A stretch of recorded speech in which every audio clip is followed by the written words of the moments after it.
Hello and welcome students in RKIS science class. आज हम 8th standard का second lesson micro organisms friends और फो आपके सामने डिस्कस करेंगे।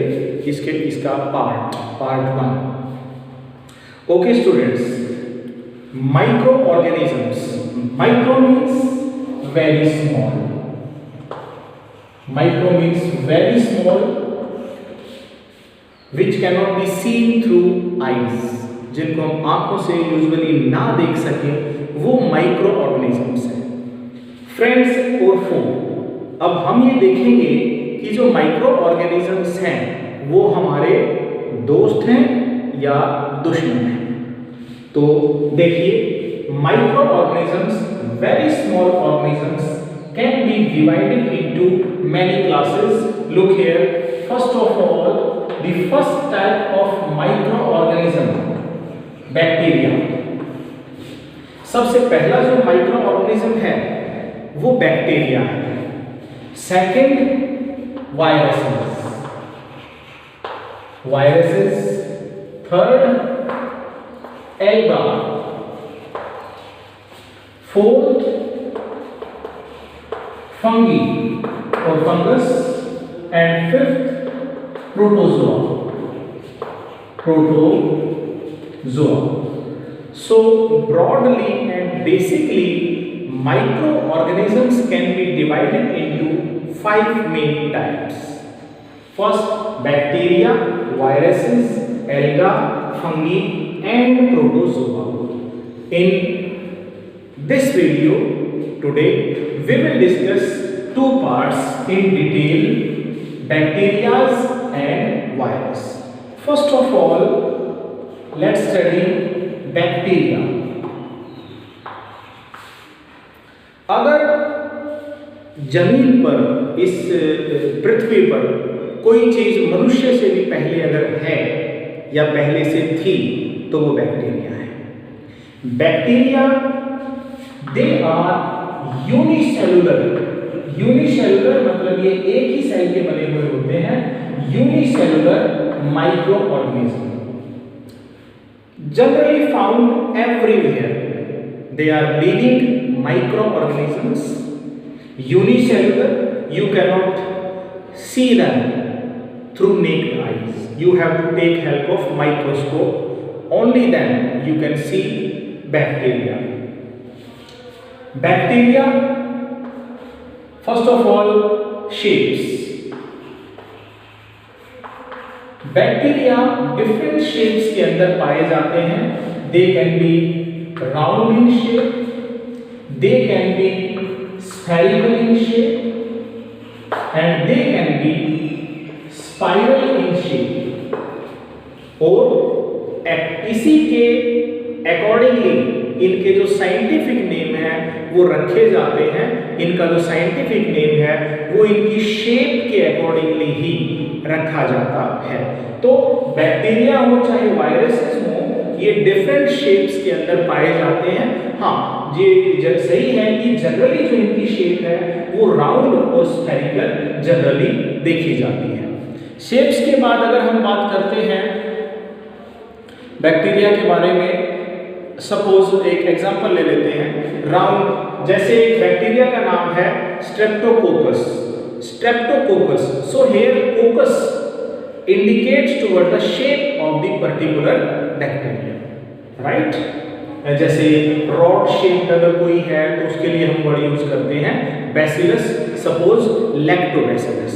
तो जो नाम है बैक्टीरिया का वो उनकी शेप को ध्यान में रखते हुए दिया जाता है।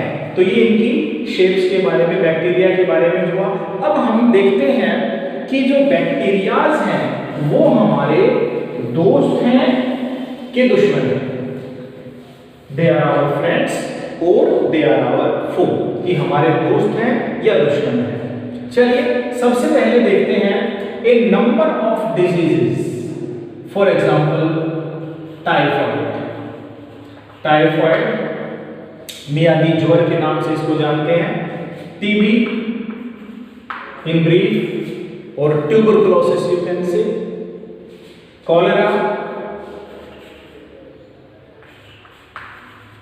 कॉलरे, सो हैजा जिसको बोलते हैं हम, ये और इसके अलावा बहुत सारी बीमारियां बैक्टीरिया से होती हैं। तो जब आप ये सुनेंगे कि, और बेसिकली अगर मैं बात करूं तो बहुत ज्यादा जो डिजीजेस हैं वो बैक्टीरियल है नेचर में, बैक्टीरिया से ही वो होती हैं।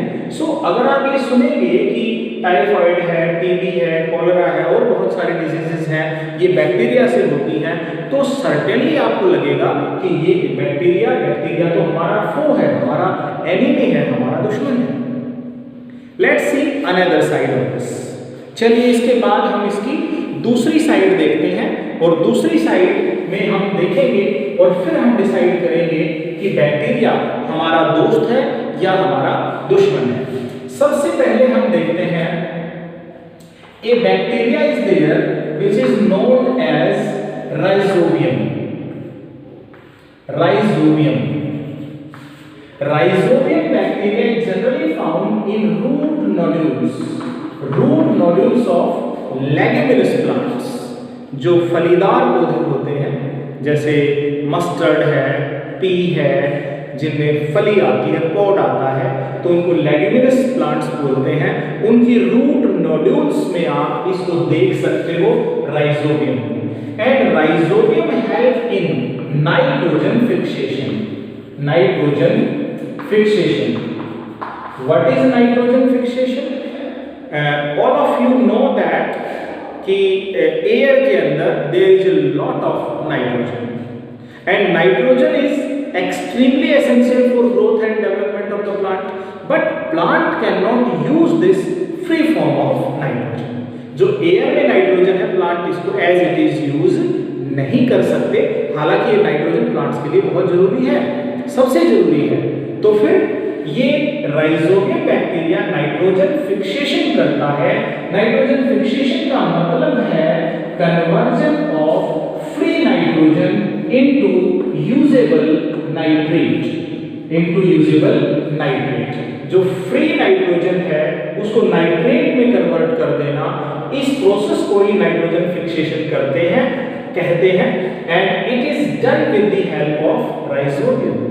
सो पौधों को नाइट्रोजन सबसे ज्यादा चाहिए और उसको देने में किसने मदद की? Rhizobium. So you can understand this that bacterias are our friend. यहां हमें पता चला कि ये हमारे दोस्त हैं, ये नाइट्रोजन फिक्सेशन में इसने हेल्प की, तो ये हमारा दोस्त है बैक्टीरिया। सेकेंड,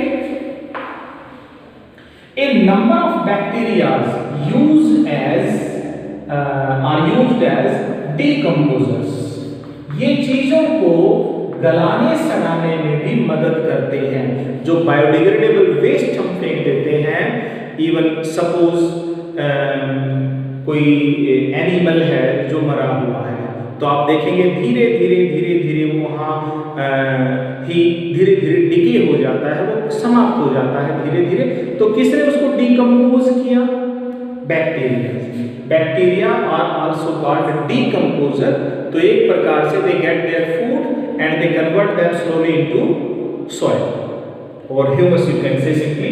सो ये डिकम्पोजर और एक प्रकार से स्कैवेंजर का काम भी इन्होंने कर दिया डिकम्पोजिंग के साथ। तो हमें पता चला कि बैक्टीरिया डिकम्पोजिशन में हेल्प करते हैं, तो ये हमारे दोस्त हुए। इसके अलावा अगर हम देखते हैं आगे, तो जैसे कर्ड फ्रॉम मिल्क एंड चीज,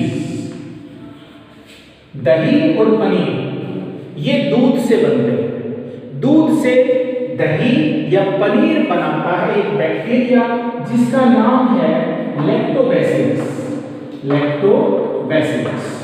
सो अगर ये लैक्टोबैसिलस नहीं है तो आप मानेंगे कि हमें दही और हमें पनीर वगैरह भी नहीं मिलेगा।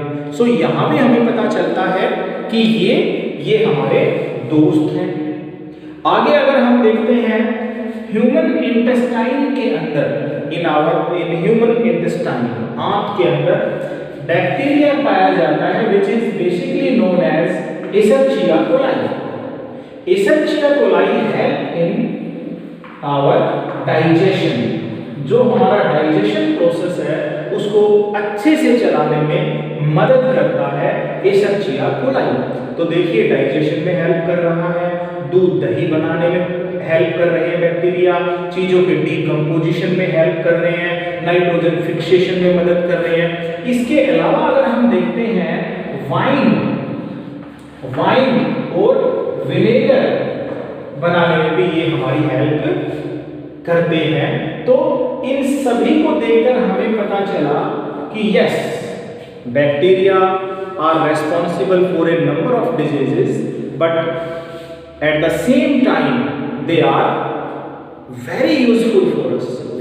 So they are both, they are our good friends and they are foe also. Okay students, after discussion about bacteria, we are going to discuss our next topic, that is virus.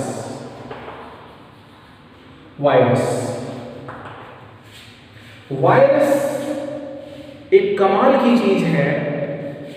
They are kept on the border line of living and non living. कमाल की चीज ये है, in some certain circumstances virus को living माना जाता है, और बहुत सारे केसेस में हम देखेंगे कि दे आर नॉन लिविंग।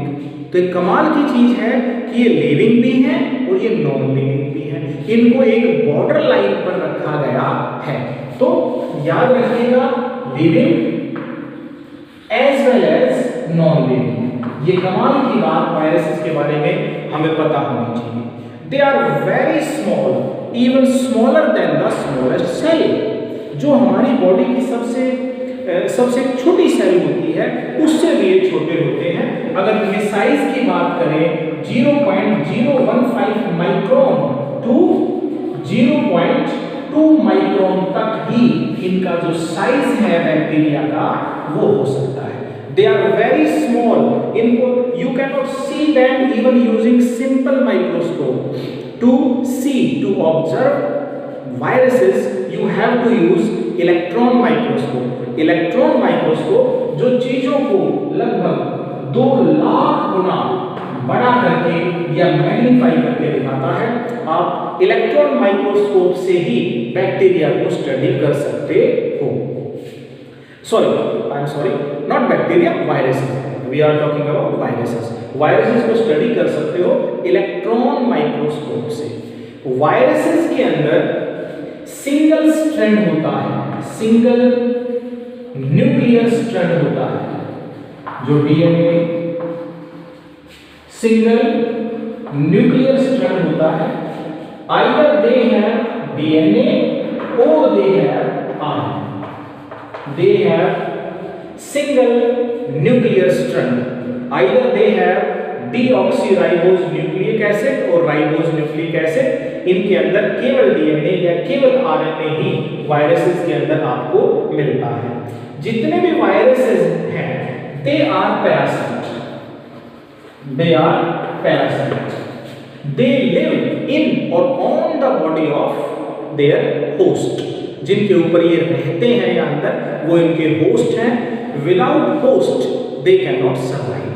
अपने होस्ट के बिना, क्योंकि ये पैरासाइट हैं, ये दूसरे, इनको एक लिविंग सेल की जरूरत होती है जिंदा रहने के लिए।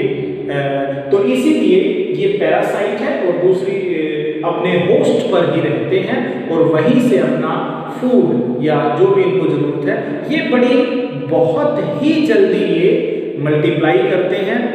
आपने सुना होगा बहुत सारी डिजीजेस का नाम, चलिए देखते हैं। आपने डेफिनेटली सुना है dengue fever, which is caused by a particular mosquito called aedes aegypti. So but basically dengue fever is a viral disease. ये वायरस से होने वाली बीमारी है। You have heard AIDS, you have heard chickenpox, you have heard polio, and definitely जो आजकल चल रहा है कोविड-19 corona virus disease, 2019. All these diseases are viral diseases. और आज भी हमारे पास अगर बैक्टीरिया से डिजीज होती हैं तो we can use some medicine called antibiotics. Antibiotics which are effective or which act against bacteria are called antibiotics. Yes, some antiviral drugs are also there, but till date they are not very effective. और common flu भी आपने देखा होगा जिसे influenza कहते हैं, जुकाम खांसी वगैरह के साथ. तो ये वायरस के अगेंस्ट हमारे पास आज भी बहुत इफेक्टिव एंटीवायरल मेडिसिन दवाएं जो हैं वो मौजूद नहीं हैं. तो बेसिकली अगर हम देखें, इससे पहले हमने देखा था कि कई चीजें, ये हर चीज को अफेक्ट करता है. ये डिजीजेस आप ह्यूमन बींग्स में देख सकते हैं.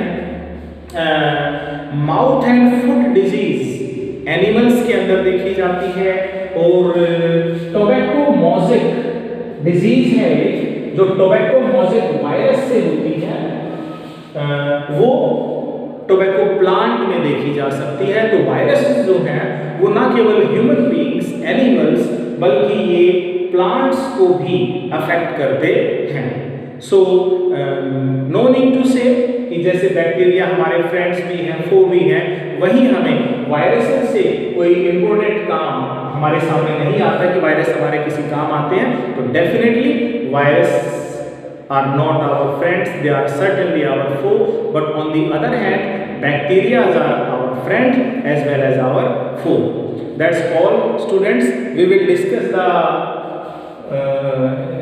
next type of microorganisms, alga, fungi and protozoa in our next video. Have a good day.